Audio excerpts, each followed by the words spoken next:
எப்போ மகிழ்ச்சியாக இருப்பாங்க சாமியார் ஜனங்க எல்லாம்? எப்போ மகிழ்ச்சியாக இருப்பாங்க?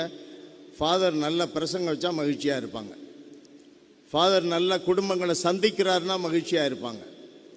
ஃபாதர் குடும்பங்களை சந்திக்கிறது மட்டும் இல்லை, நோயாளிகளை சந்தித்து சில நிமிடங்கள் அங்கே செலவு பண்ணுறாரு அப்படின்னா மகிழ்ச்சியாக இருப்பாங்க. ஃபாதர் குழந்தைக்கு ஒரு குழந்தைக்கு ஞானஸ்நானம் கொடுக்குறாருன்னா மகிழ்ச்சி தானே அந்த குடும்பத்தில். அதை ஃபாதர் கொடுக்குறார்.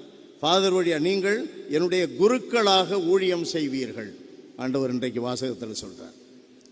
கல்யாணம் பண்ணி வைக்கிறாருன்னா ஒரு ஃபாதர் அந்த காரியத்துக்கு முன் சாட்சியாக, திருச்சபையினுடைய சாட்சியாக இருக்கிறார். பயங்கர மகிழ்ச்சியில் அவர் தலைமையேற்று நடத்துகிறார், தலைமை சாட்சி இல்லையா அன்பானவர்களே? அப்போ மகிழ்ச்சியை ஊட்டுவது குருக்களுடைய கடமை. மகிழ்ச்சியை ஊட்டுவது குருக்களுடைய கடமை. 147 திருப்பாடலில் வாசிங்கன்னா 3வது வசனத்தில், உடைந்த உள்ளத்தாருக்கு அருகில் இருக்கிறார் ஆண்டவர். இயேசுநாதரை பாருங்க, 7:7 அந்த ஊழியக்காரன் நோயாக இருக்கிறான், அதை பற்றி சொல்லுகிற நூற்றுவர் தலைவனோட, லூக்கான செய்தியில் நூற்றுவர் தலைவனோடு இருக்கிறார். 7:50 பாருங்க, சிறுமி செத்து போச்சுங்கிறாங்க, அவங்க அப்பா அம்மாவோட இயேசுநாதர் இருக்கிறார். மார்க் 1:41 பாருங்க, தொழுநோயாளி ரொம்ப வருத்தத்தோடு அப்படியே இருக்கிறான், ஊரை விட்டு தள்ளிவிட்டாங்களே, நம்ம ஊர் ஜனங்களோட குடும்பத்தோடு இருக்க முடியலன்னு வருத்தத்தோடு இருக்கிறார். இயேசு அங்கே இருக்கிறார்.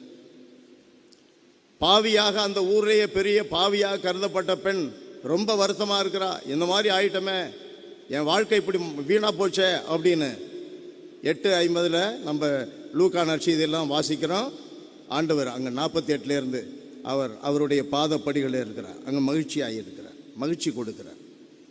அப்போ குருக்களுடைய கடமை என்ன? இன்றைக்கு குருக்களுடைய அபிஷேக திருவிழா. குருக்களுடைய கடமை என்ன?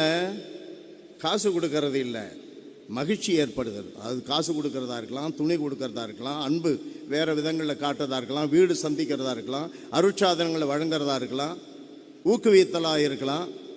மகிழ்ச்சியை கொடுப்பது குருக்களுடைய கடமை.